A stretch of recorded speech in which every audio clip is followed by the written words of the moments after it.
Bonjour à tous, à ceux qui n'ont pas salué surtout tout à l'heure. Merci pour ce temps de louange, qui était à la fois joyeux, calme, serein, et en même temps très encourageant. Et puisqu'on suis au remerciement, je veux aussi remercier l'équipe technique. Son équipe technique est toujours anonyme derrière, au fond de la salle, il ne peut pas y avoir de culte, il ne peut pas y avoir dans les dimensions où nous sommes, puisque pour pouvoir chanter, il faut qu'on ait les paroles, pour pouvoir entendre les musiciens, il faut qu'on ait le son. Et pareil pour la suite du culte. Donc merci à vous d'être là, d'assurer ce ministère qui est un peu anonyme, mais indispensable. Alors comme ça a été évoqué, on est dans le temps des vacances. Alors, le mot vacances, c'est un mot qui vient du latin, du verbe vacare, qui veut dire être libre, inoccupé, oisif. Intéressant, hein ? Quand on parle de vacances, il faut faire attention, c'est comme l'a souligné Michel tout à l'heure, près d'un Français sur deux ne part pas en vacances. Donc, les vacances ne sont pas forcément partir de chez soi. C'est un temps qui est autre dans la durée du temps. Alors, on a la chance en France, dans un certain nombre de pays, d'avoir des congés payés. Et en gros, vacances est synonyme de congés payés. Nous avons en France 5 semaines de congés payés depuis 1981. Est-ce que vous savez de quand datent les premiers congés payés systématisés en France ? Oh, bravo, je suis impressionné. D'accord ? Et effectivement, et à ce moment-là, il y avait 2 semaines de congés payés. Comme quoi, il y a des choses qui marquent comme dans les cours d'histoire. Et puis, donc il y avait 2 semaines de congés payés, et au fur et à mesure que le temps passait, il y a eu 3 semaines dans les années 50, 4 semaines, et enfin 5 semaines. Et au moment où on a eu les 5 semaines de congés payés, il y a aussi eu une mutation de l'appellation des vacances. Les vacances étaient à ce moment-là tournées autour des fêtes religieuses. Et ce qui fait que les vacances de Noël ont gardé leur signification, les vacances de la Toussaint sont devenues des vacances d'automne, les vacances de Mardi Gras, les vacances d'hiver, les vacances de Pâques, les vacances de printemps, et ainsi de suite. Pourquoi ? Parce qu'en fait, dans l'histoire, on s'aperçoit que les vacances ont été introduites autour des fêtes religieuses, pour avoir plus de temps pour profiter de ces fêtes religieuses. Alors, on peut se rappeler aussi quand même qu'à partir du XIIe siècle, les gens qui avaient beaucoup d'argent prenaient des temps de vacances en quittant leur domicile, et dans Lyon, les grands bourgeois faisaient construire à l'extérieur de Lyon des maisons d'été. Il y a beaucoup de très grandes propriétés de l'Ouest lyonnais qui sont devenues après le paradis des promoteurs immobiliers. Voilà. Les vacances étaient au temps des fêtes religieuses, mais aussi étaient quelque part dans l'intérêt de la vie des parents, puisque en 1231, le pape Grégoire II a accordé des vacances aux enfants pour aller aider les parents à la moisson et aux vendanges. Et les vacances avaient lieu du 15 août au 30 septembre. Au point qu'on n'appelait pas ça vacances à l'époque, on appelait ça vendange. Pour se rappeler simplement que les vacances, ce n'est pas forcément bronzer sur une chaise longue ou sur du sable ou quoi que ce soit. Il faut se rappeler de tout ça. Alors, ce qui m'intéresse, c'est de voir pourquoi il y a un lien entre les vacances et les fêtes religieuses. Et on peut aller voir ce que nous dit la Bible dessus. Et la première fois où la Bible nous parle des vacances, vous savez quand est-ce que c'est ? C'est au moment de la création et au moment du 7e jour. On lit dans Genèse 2:3, « Dieu bénit le 7e jour. Il le sanctifia ce jour-là, il se reposa de toute l'œuvre de sa création. » D'ailleurs, le mot « Shabbat » en hébreu veut dire « repos ». On voit aussi dans les 10 paroles, les 10 commandements, qu'il est écrit dans l'Exode, « Mais le 7e jour est le jour du repos de l'Éternel ton Dieu. Tu ne feras aucun ouvrage, ni toi, ni ton fils, ni ta fille, ni ton serviteur, ni ta servante, ni tes bêtes, ni l'immigré qui est dans ta ville. » Et donc, à ce moment-là, ce commandement dans l'Exode insiste sur l'universalité de ce temps de repos, puisque même les gens qui, a priori, ne sont pas de la religion, même les animaux, on leur accorde un temps de repos. Alors, vous savez que l'homme a une mémoire un peu fragile, et que toute pédagogie repose sur la répétition, et Dieu, qui est le meilleur des pédagogues, a dit, il faut que je répète une deuxième fois mes 10 commandements, mes 10 paroles. Et donc il a repris ça dans Deutéronome, et il nous dit à propos du jour du Shabbat, observe le jour du repos pour le sanctifier comme Dieu te l'a ordonné. Donc ce qui est intéressant, c'est de voir que le repos, tout en permettant de récupérer des forces physiques, est aussi quelque chose qui nous met en relation avec Dieu. Pour approfondir notre foi, on est tous comme Camille, rassurez-vous, et puis de repartir dans le monde renouvelé physiquement et spirituellement. Alors, pour partager là-dessus, je n'ai pas le retour ici, donc c'est très bien. Je vous propose d'ouvrir vos Bibles au niveau du psaume 103, et nous allons réfléchir comment la bénédiction peut être assimilée à un baiser de Dieu, ou un baiser pour Dieu.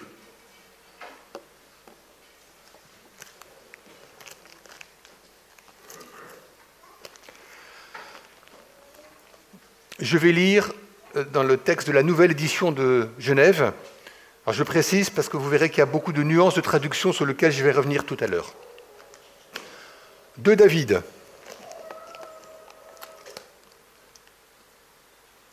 Mon âme, bénis l'Éternel. Que tout ce qui est en moi bénisse ton saint nom. Mon âme, bénis l'Éternel et n'oublie aucun de ses bienfaits. C'est lui qui pardonne toutes tes iniquités, qui guérit toutes tes maladies. C'est lui qui délivre ta vie de la fosse, qui te couronne de bonté et de miséricorde. C'est lui qui rassasie de bien ta vieillesse, qui te fait rajeunir comme l'aigle. L'Éternel fait justice, il fait droit à tous les opprimés. Il a manifesté ses voies à Moïse, ses œuvres aux enfants d'Israël. L'Éternel est miséricordieux et compatissant, lent à la colère et riche en bonté. Il ne conteste pas sans cesse, il ne garde pas sa colère à toujours. Il ne nous traite pas selon nos péchés, il ne nous punit pas selon nos iniquités. Mais autant les cieux sont élevés au-dessus de la terre, autant sa bonté est grande pour ceux qui le craignent. Autant l'Orient est éloigné de l'Occident, autant il éloigne de nous nos transgressions.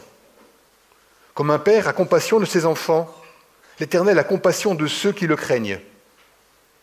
Car il sait de quoi nous sommes faits, il se souvient que nous sommes poussière. L'homme, ses jours sont comme l'herbe, il fleurit comme la fleur des champs. Lorsqu'un vent passe sur elle, elle n'est plus, et le lieu qu'elle occupait ne la reconnaît plus. Mais la bonté de l'Éternel dure à jamais pour ceux qui le craignent, et sa miséricorde pour les enfants de ses enfants. Pour ceux qui gardent son alliance et se souviennent de ses commandements afin de les accomplir. L'Éternel a établi son trône dans les cieux, et son règne domine sur toutes les choses. Alors bénissez l'Éternel, vous ses anges, qui êtes puissants en force, qui exécutez ses ordres en obéissant à la voix de sa parole. Bénissez l'Éternel, vous tous ses anges, qui êtes ses serviteurs et qui faites sa volonté. Bénissez l'Éternel, vous toutes ses œuvres, dans tous les lieux de sa domination. Mon âme, bénis l'Éternel. Amen. Fin de la lecture. Alors, pour essayer d'aller un peu plus loin dans ce texte, qui est d'une richesse absolument extraordinaire, il y a énormément de subtilité qu'il est impossible de partager en si peu de temps. J'ai choisi quelques points de repère, et je propose de réfléchir autour de 4 mots avant de voir un peu comment ce psaume peut nous aider à bénir l'Éternel et pourquoi le bénir. Alors, je ne vais pas vous surprendre, le premier mot, c'est le mot « bénir ». Alors, bénir, il y a un problème autour du mot « bénir ». Parce qu'on dit Dieu nous bénit, et oui, il faut que nous bénissions Dieu. Déjà, des nuances qui apparaissent. Alors, on va essayer de voir d'où vient le mot bénir. Le mot bénir, il vient du mot latin benedictus, qui veut dire du bien. D'accord? Et c'est le mot qu'on trouve dans tout le Nouveau Testament, en grec, sous le terme eulogein, qui dit exactement la même chose, dire du bien. Par contre, quand on va voir dans le livre de la Première Alliance, dans l'Ancien Testament, qu'est-ce qu'il y a derrière le mot bénir? Alors, ça vient d'un mot hébreu, le mot c'est barar, et qui veut dire s'agenouiller, adorer. Il paraît qu'il y a un mot très proche pour demander au chameau de s'agenouiller. Mais ça, je ne parle pas suffisamment arabe pour savoir comment on fait. Et que le mot barar est trouvé 331 fois dans l'Ancien Testament, et le mot bénédiction, qui en dérive barara, 69 fois dans la Bible. C'est donc un mot qui est important, qui fait penser à ce que dit Ésaïe dans le chapitre 45, « Tout genou fléchira devant moi, toute langue jurera par moi ». Donc ça veut dire qu'en hébreu, dans le mot bénédiction, il n'y a pas simplement la parole, il n'y a pas ce qui vient de là, mais il y a tout le corps qui est concerné. Et c'est ce qu'on voit d'ailleurs dans le psaume.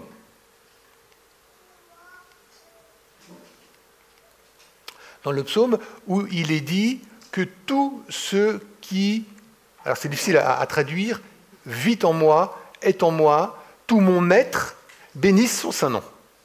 C'est donc la totalité de qui nous sommes, âme, mais aussi corps et esprit, qui est concernée par la bénédiction. Ce n'est pas simplement une parole qu'on peut dire comme ça, il faut qu'elle résonne au fond de nous, et j'y reviendrai tout à l'heure. Alors je vous propose de voir aussi qu'il y a deux façons de comprendre le mot bénir, quand Dieu bénit et quand l'homme bénit. Alors la première bénédiction de Dieu, elle va dire beaucoup plus que simplement dire du bien. Ça dépasse probablement cette notion et c'est associé à quelque chose qui touche aussi le matériel.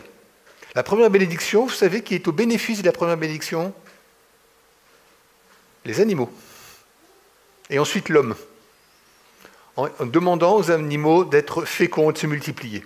Et c'est cette même bénédiction qui est donnée à l'homme. Et le troisième temps de la bénédiction qu'on voit dans la Genèse, on l'évoquait tout à l'heure, c'est le 7e jour. Donc, on voit que dans l'Ancien Testament, la bénédiction exprime une faveur, une place particulière que Dieu veut pour les gens qui reçoivent, ou les êtres qui reçoivent cette bénédiction. Et en même temps, elle peut se transmettre, cette bénédiction. Abraham reçoit une bénédiction, sa bénédiction qu'il a reçue va se transmettre à tous ses descendants. La bénédiction était promise à Israël, mais quelque part, elle était conditionnée au respect des commandements, au respect de la parole de Dieu. Et c'était un peu le choix entre la bénédiction, si vous respectez ma parole, vous aurez la bénédiction, et si vous ne la respectez pas, vous aurez le contraire, c'est la malédiction. Alors, je ne veux pas aujourd'hui parler de la malédiction, on pourrait aussi parler de la malédiction, mais se rappeler que dans la bénédiction de l'Ancien Testament, il y a à la fois la démarche complète, corporelle, corps, âme, esprit, et puis aussi le fait d'obéir à la parole de Dieu. Et cette bénédiction, quand elle est donnée, elle va réjouir la personne qui la reçoit, et on voit dans Genèse 24, « Et Abraham était vieux, avancé en âge, et l'Éternel avait béni Abraham en toutes choses. » C'est-à-dire que toute la vie d'Abraham était sous la bénédiction de Dieu. C'est donc bien toute la vie, y compris cette dimension matérielle. Alors si j'insiste un peu dessus, c'est que dans le Nouveau Testament, c'est un peu différent. C'est une bénédiction qui est complètement spirituelle. Alors je vais juste, avec vous, revenir à ce qui est à mon avis une des plus belles phrases de la Bible, c'est Éphésiens 1, 3. Elle est belle pour nous, mais elle est belle aussi dans cette façon d'être écrite. « Béni soit Dieu, le Père de notre Seigneur Jésus-Christ, qui nous a bénis de toute éternité dans les lieux célestes en Christ. » Donc on a à la fois la bénédiction de Dieu, qui est de toute éternité, et qui nous est promise avant même que nous naissions, et c'est une bénédiction qui est spirituelle. Donc on voit bien deux types de bénédictions dans la Bible, une bénédiction qui est une faveur, une grâce qui est donnée avec une dimension matérielle, et celle que Jésus apporte en plus de ce qui était dans l'Ancien Testament, c'est la bénédiction spirituelle. Maintenant, l'homme bénit Dieu. Donc, pour bénir Dieu, on a dit qu'il allait s'agenouiller. C'est aussi le mot adorer. Agenouiller, adorer, ça va bien ensemble. C'est ce que font les mages quand ils sont auprès de Jésus qui vient de naître. Ils se prosternent. Démarche corporelle qui est fondamentale. Les psaumes entiers sont replis de cette bénédiction. On va juste s'arrêter sur le psaume 103, mais c'est probablement un des mots les plus fréquents de l'ensemble des psaumes. Mais on voit aussi que dans le Nouveau Testament, on lit en Luc 1, « Béni soit le Seigneur, le Dieu d'Israël, car il a visité son peuple. » La bénédiction nous renvoie à la fidélité de Dieu. Et puis, Paul, dans différentes épîtres, nous dit « Béni soit le Dieu et Père de notre Seigneur Jésus-Christ. » Ça veut dire que nous sommes bénis par Dieu, mais en permanence, nous devons réfléchir comment bénir Dieu, et c'est ce que nous dit le psaume 103. Parce que, comme le dit Paul aussi, Dieu est digne d'être béni. Et plusieurs fois, en parlant de Dieu, Paul nous dit, en parlant de Dieu, qui est béni éternellement. Donc on voit cette notion d'éternité avant, dans les cieux, et après. L'éternité, c'est toujours avant et après, ne l'oublions jamais. Et ça me fait forcément penser à ce qu'on lit en Apocalypse 5, à celui qui est assis sur le trône et à l'agneau, la bénédiction. L'honneur et la gloire et la force au siècle des siècles, mais la bénédiction. Maintenant, l'homme peut bénir un autre homme. Et on voit que Moïse va bénir les 12 tribus. On voit que Joseph, avant de mourir, va bénir ses enfants.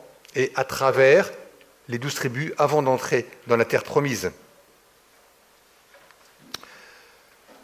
Moïse dit à Aaron qu'il faudra bénir l'Éternel en disant « Vous bénirez ainsi les fils d'Israël » en leur disant « L'Éternel te bénisse et te garde ». Il y a aussi une bénédiction individuelle. C'est celle de Élie qui va bénir Elkana et son épouse qui n'arrivent pas à avoir d'enfants. L'homme est le transmetteur de la bénédiction que Dieu donne. Et on voit en Élie qu'il n'est pas forcément le récepteur de toute la bénédiction. Il la transmet.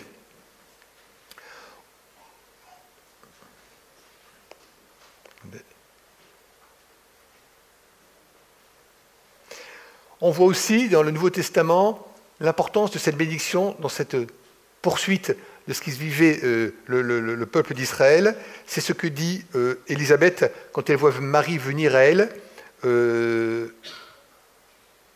Tu es bénie parmi les femmes et l'enfant que tu portes est béni. Et puis, la bénédiction, c'est le dernier geste que Jésus a fait pour les hommes. Alors, le dernier geste de Jésus homme, bien évidemment. Au moment de l'ascension, qu'est-ce qu'il est écrit? Il est conduit jusqu'à Béthanie, et ayant levé les mains, il les bénit.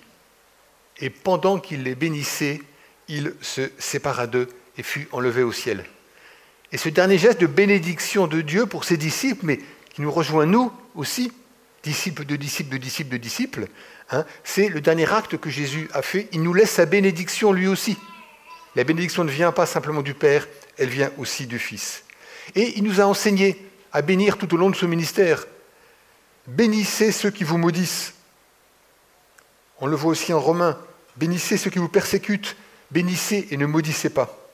Et puis en 1 Pierre, ne rendez point le mal pour le mal ou injure pour injure. Bénissez au contraire, car c'est à cela que vous êtes appelés, afin d'hériter de la bénédiction.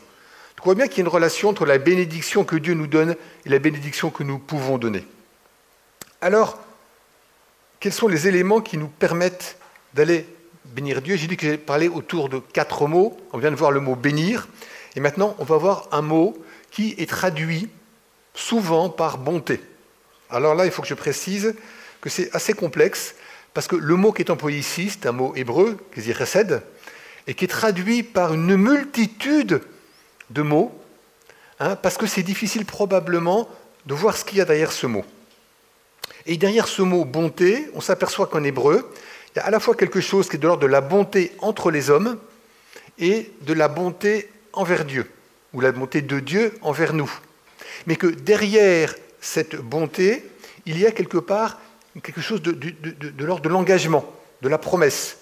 C'est pour ça que c'est employé quand au sein de la communauté, il y a des relations entre les parents, entre les amis, entre les conjoints, les époux donc, et puis les serviteurs.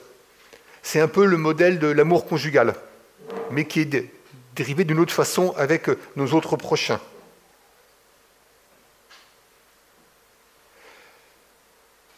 Et cette notion de fidélité, elle est importante parce qu'elle nous renvoie à la bonté, au chesed de Dieu. Et on pourrait en parler longtemps. Mais je vais retenir un des aspects, c'est celui de son amour durera toujours, vous savez, qu'on a souvent dans les psaumes, qui en fait c'est ce chesed. Et il scande un certain nombre de psaumes, et en particulier le psaume 136. Je ne sais pas si vous vous rappelez ce que c'est le psaume 136. Le psaume 136, c'est 23 ou 24 louanges, je ne sais plus exactement. Louez l'Éternel car il est bon, car sa miséricorde durera toujours. Le mot miséricorde, toujours le mot chesed. Et ensuite, louez le Dieu des cieux, car sa miséricorde durera toujours. Alors si j'ai retenu ce psaume, c'est parce que ce psaume, c'est ce qu'on appelle le grand Hallel. Et le grand Hallel, c'était le psaume qui terminait le repas de Pâques. Et quand on lit le repas de Jésus avec ses disciples, le dernier repas, ils ont des hymnes où ils chantent en fonction de l'évangéliste, mais c'est toujours dans les hymnes, c'est le psaume, et c'est ce psaume 136 qui est chanté avec 23 ou 24, je ne sais plus exactement, foi éternelle et son amour. Pour vous prouver l'importance de ce mot chesed. Et donc j'ai essayé de voir comment on le traduisait dans les différentes traductions, dans toutes les Bibles que j'ai pu consulter. Alors on voit le mot miséricorde, le mot pitié, le mot compassion, le mot clémence, le mot bonté que ma version avait choisi, le mot faveur, le mot loyauté, le mot fidélité, le mot bienveillance, le mot amour indéfectible, le mot amour infaillible et le mot chérissement. Ça fait beaucoup de mots autour d'un concept. Alors si j'ai essayé de le résumer un tout petit peu, mais de façon beaucoup trop limitée, peut-être ça pourrait rejoindre le mot grâce. Mais comme cette recette vient de Dieu, le fait qu'on ne puisse pas trouver des mots suffisants où tout le monde s'accorde dessus pour la signification, nous montre qu'il est beaucoup plus grand que nous. Parce que Dieu est beaucoup plus grand que nous, son amour est beaucoup plus grand que nous. Et pourtant, il nous comble de cet amour, et c'est pour ça qu'il faut le bénir, nous dit le psaume 103. Souvent, le mot chesed, donc bonté, est associé à un autre mot, qui se dit chacham, qui est traduit par compassion. Et souvent, il peut être traduit par miséricorde. Vous savez que miséricorde, on traduit aussi le premier mot là-dessus. Vous voyez que c'est compliqué. Alors quand on va voir un peu plus loin de ce que nous dit l'hébreu, on s'aperçoit que le mot chacham, je vais vous le mettre ici, voilà, a donné aussi le mot utérus. Ce qui fait dire à beaucoup que derrière ce mot, il y a une sensibilité de type féminine, de type maternel. Si le premier mot chesed est plutôt de type paternel, c'est l'amour du père, ce mot chacham est le mot de l'amour maternel, celui qui vient des tripes, comme on dit. Quand on dit qu'on est pris aux entrailles plusieurs fois, on voit Jésus qui est pris comme ça, c'est exactement ça, au point que si certains ont dit avoir compassion, certains rajoutent le mot tendresse. Et j'aime bien ce mot tendresse dans l'amour que Dieu nous donne. On voit en Deutéronome 13, « Ainsi l'Éternel renoncera à son ardente colère, il fera preuve de tendresse envers toi. » En Genèse 43, 30, on voit que Joseph est ému à la vision de ses frères et qu'il a envie de pleurer. Mais quand on pleure pas avec notre cerveau, on pleure avec ce qui est au fond de nous. On rejoint ce que nous dit le deuxième verset du psaume 103, que tout ce qui est en vous, tout ce qui vit en vous. On voit aussi en Néhémie, Dieu dans sa grande compassion ne va pas exterminer, il ne va pas abandonner, car il dit à ce moment-là, Néhémie, tu es un Dieu compatissant et miséricordieux, en fait tu es un Dieu de tendresse.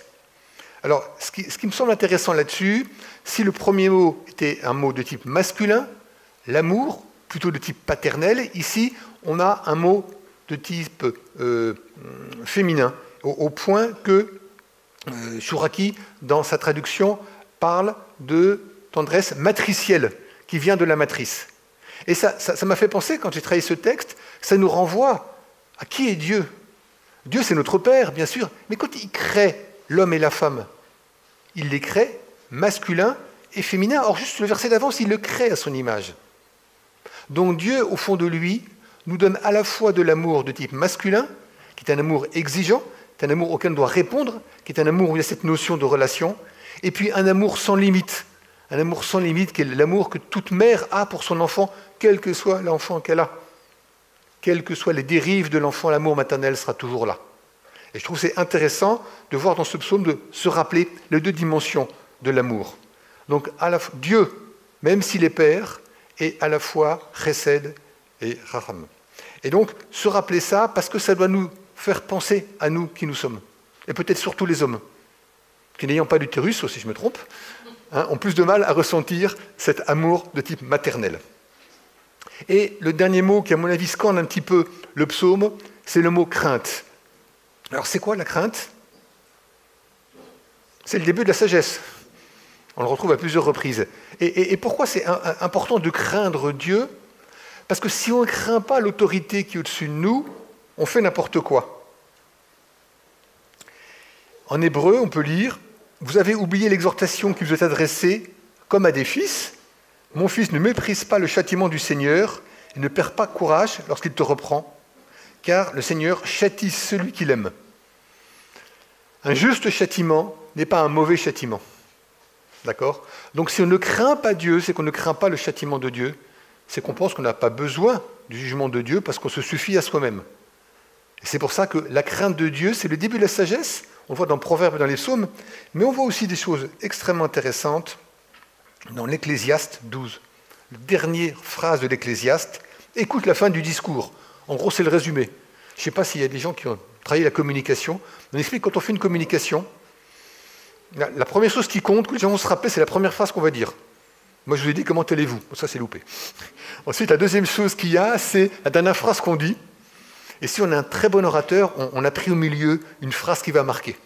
Et donc la dernière phrase que donne ici Salomon dans l'Ecclésiaste, c'est « Écoute la fin du discours, crains Dieu et observe ses commandements, c'est ce que doit faire tout homme. » Et un peu plus haut, il nous dit « Le bien, le bon est pour ceux qui craignent Dieu. » Donc en fait, on nous dit que la bienveillance dans le psaume est pour ceux qui craignent Dieu.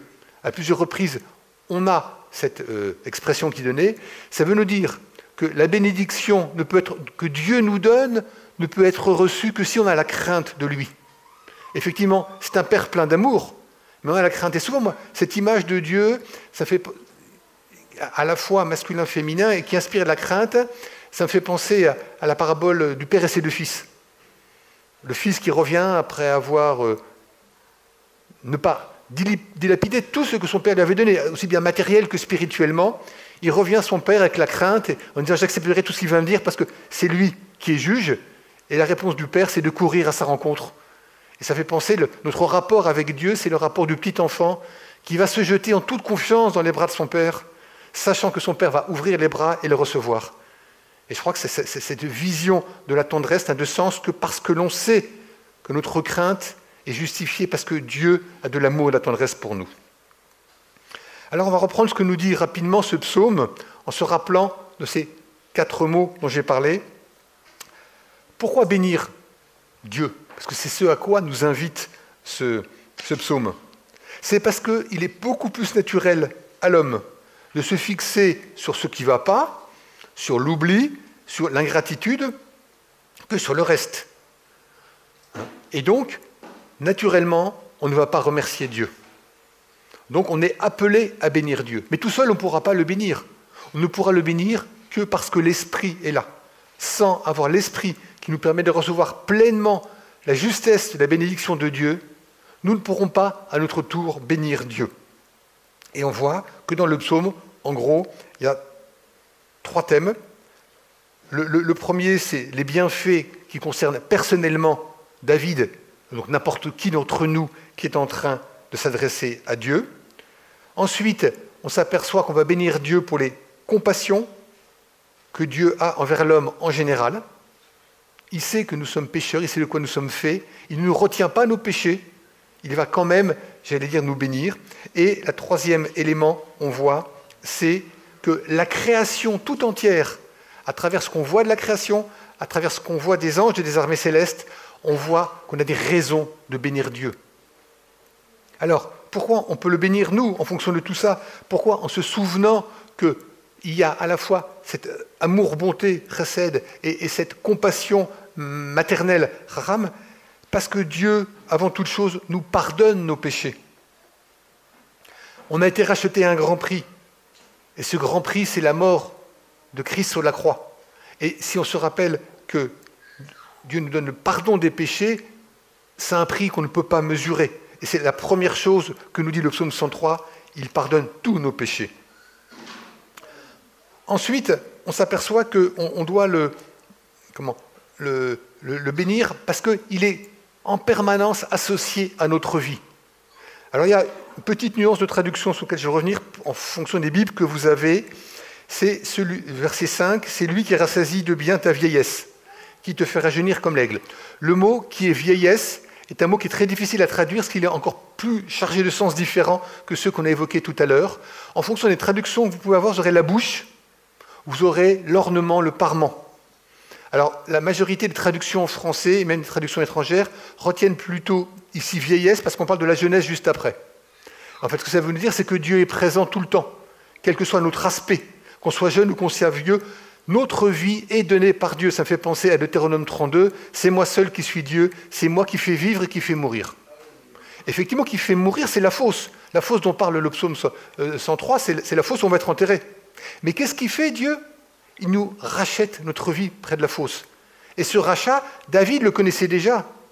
Mais David, inspiré par l'Esprit, a pu écrire ça. Il savait que le Messie allait venir, mais le Messie n'était pas venu.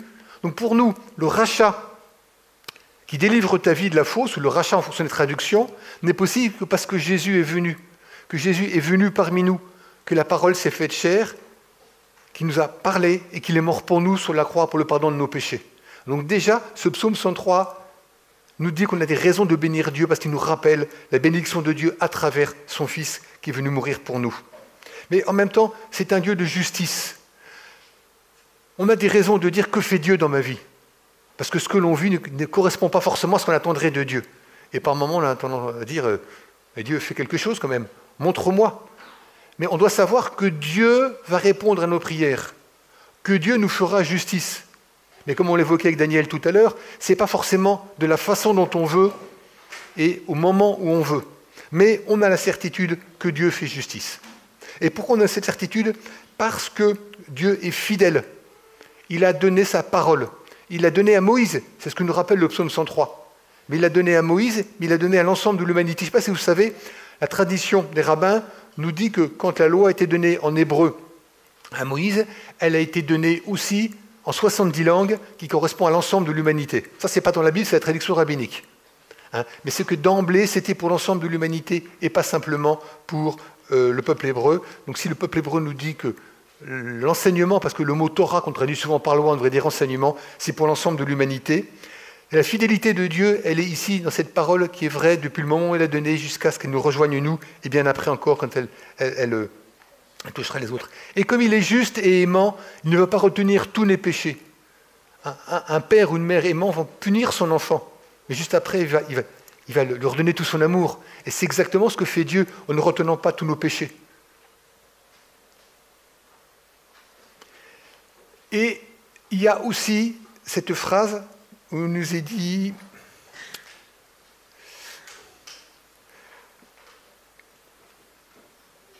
La bonté de l'Éternel dure à jamais ». L'autre phrase qu'on trouve très souvent, c'est « d'éternité en éternité ». Et moi, quand j'ai vu différentes traductions ou différents passages, il y a une autre formule qui m'a touché, qui me parle peut-être plus qu'éternité, c'est « depuis toujours et pour toujours ». Parce que l'éternité, moi, j'en partage, ça me parle. Depuis toujours et pour toujours, me parle peut-être plus que l'éternité en éternité. Ça me semble plus concret parce que le toujours, j'essaye de le vivre moi quelque part d'une certaine façon. Donc on a autant de raisons que je viens de vous partager de bénir Dieu. C'est pas moi qui le dis, c'est le psaume. Donc ça doit nous interroger. Donc pourquoi bénir Dieu? Parce qu'il a un cœur de père, mais aussi parce qu'il a une tendresse de mère. Mais cette tendresse de mère, qu'est-ce qu'il nous l'a aussi prouvé? Eh bien, c'est Jésus. On voit dans Philippiens 1,8 Paul nous dit « Je vous aime de toute la tendresse de Jésus-Christ ». Donc je crois que c'est hyper intéressant de penser à la tendresse de Jésus. On l'oublie souvent peut-être, moi j'ai tendance à l'oublier, mais me replonger dans le texte m'a dit oui, effectivement, il y a la tendresse de Jésus. Et je me suis dit, quand on échange de l'amour ou de la tendresse, il y a un geste qui est celui du baiser. C'est le baiser des parents, c'est le baiser des amoureux, c'est le baiser aussi dont nous parle la Bible, premier verset du Cantique des Cantiques, qu'il me baise du baiser de sa bouche. On voit aussi peut-être une expression qui n'est pas loin dans Deutéronome, non, dans Nombre. Dieu dit, en parlant de Moïse, je lui parle de bouche à bouche. Et cette notion de baiser me fait dire que dans la bénédiction, il y a du baiser de Dieu. Dieu nous donne son amour à travers ce chesed et ce racham. C'est un véritable baiser qu'il nous donne. Le baiser d'un père pour ses enfants, le baiser d'une mère pour ses enfants. D'accord ? Et nous, en bénissant Dieu corporellement, corps, âme, esprit, on rend ce baiser à Dieu, mais qui est un baiser d'adoration. Et ce baiser va nous rendre heureux, aussi bien le baiser reçu de Dieu que le baiser donné à Dieu. Parce qu'il nous est dit très souvent que la relation à l'Éternel et la bénédiction à l'Éternel va nous rendre bienheureux. C'est le mot « écher » en hébreu. Et ce mot « bienheureux », on le retrouve à plusieurs reprises dans le Nouveau Testament. Élisabeth dit à Marie qu'elle est bienheureuse parce qu'elle est crue à la parole de Dieu. Marie répond que les siècles la diront bienheureuse. Et puis bien sûr, il y a tout le début du discours sur la montagne, les béatitudes. Bienheureux êtes-vous. Et ce bienheureux, dans l'Ancien Testament, il est lié à la bénédiction de Dieu. Donc j'ai bientôt terminé, pour ceux qui ont très chaud, qui ont du mal à me suivre peut-être, c'est qu'est-ce que je vais faire pendant ces vacances pour bénir Dieu. La première, je vous propose 2 à 3 pistes, c'est des devoirs de vacances, des cahiers de vacances spirituels. C'est rechercher tous les jours au moins un sujet de louange. On est en vacances, bon, je vais me prendre, alors n'importe quand, après la sieste, j'ai compris Michel, c'est après la sieste qu'il va faire ça, c'est prendre un temps, qu'est-ce que me donne envie de louer Dieu aujourd'hui ? Qu'est-ce qui me donne envie de le bénir ? Car j'ai le sentiment que le mot bénir va plus loin que le mot louer. La louange, elle peut être spirituelle. Mais bénissons Dieu corporellement. Qu'est-ce qui me donne, à travers la louange que j'ai choisie, la raison de bénir ? Alors peut-être simplement c'est contempler la nature, c'est s'émerveiller de ce que l'on voit, c'est s'émerveiller de ce que l'on mange aussi. Quand on voit tous les fruits et légumes, et surtout cette année, ils sont plus en abondance que l'année dernière, que Dieu nous donne. Et les bénir avant le repas, se rappeler que ce n'est pas une formule magique, c'est se rappeler que cette beauté, cette profusion de la nature, c'est la création de Dieu. Et pour toute cette richesse de la nature qui nous dépasse complètement, on peut bénir Dieu.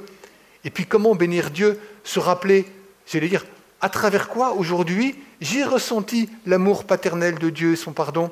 À quel niveau j'ai pu ressentir l'amour maternel et ce chérissement qui prend aux entrailles ? Voilà. Et puis alors, pour les plus courageux, je vous propose d'apprendre le psaume 103 par cœur. C'est extrêmement enrichissant d'apprendre par cœur la parole de Dieu. Vous allez vous la répéter toute la journée parce qu'elle est subtile. Est-ce que c'est bienveillance ? Est-ce que c'est bonté ? Est-ce que c'est compassion ? Bon, gardez toujours la même Bible parce que sinon vous serez perdu. Je peux vous dire qu'à un moment donné, j'étais complètement perdu entre les différents mots, compassion, bienveillance, bonté, amour. Voilà. Mais le fait de l'apprendre par cœur, j'allais dire, d'abord, ça permet au Saint-Esprit d'entrer en vous et surtout de le redire. Et j'avais lu il y a quelques semaines ou quelques mois un entretien avec un théologien allemand, protestant, qui s'appelle Jürgen Moltmann, qui lui, la première chose qu'il fait en se réveillant le matin, c'est de réciter le psaume 103. Commencer sa journée en disant « Mon âme bénit le Seigneur, que tout ce qui est en moi bénisse ton saint nom. Mon âme bénit le Seigneur et n'oublie aucun de ses bienfaits. » Je pense que la journée ne sera pas la même. Voilà. Donc, pour terminer, simplement se rappeler que la bénédiction, c'est aussi se mettre à genoux. C'est confesser que Dieu est Seigneur. Et se mettre à genoux, c'est 2 façons. C'est soit demander le pardon, soit c'est confesser la dépendance. Philippiens, 2, afin qu'au nom de Jésus, tout genou fléchisse dans les cieux et sur la terre et sous la terre, et que toute langue confesse que Jésus-Christ est Seigneur à la gloire de Dieu le Père. On voit aussi en Romains 14, 11 exactement la même chose, car il est écrit « Je suis vivant, dit le Seigneur, tout genou fléchira devant moi, et toute langue donnera gloire à Dieu. » Alors, ça me fait penser, moi, au psaume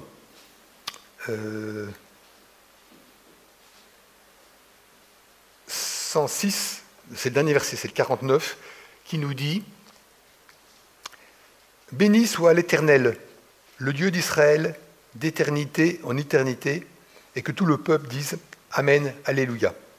Avec correspondance au psaume 89, le dernier verset, qui est le 14, « Béni soit à jamais l'Éternel, Amen, Amen ». Donc, je vous propose de répéter avec moi cette phrase qui va conclure ce message, mais que chacun cherche au fond de lui quelle est la façon qui lui convient, qui va peut-être changer en permanence de bénir Dieu en se rappelant les raisons de bénir Dieu que nous donne le psaume 103, en se rappelant que Dieu est béni depuis toujours. Donc avec moi, l'Éternel est béni depuis toujours jusqu'à toujours. C'est ma foi, c'est vraiment ma foi. Je propose de prier.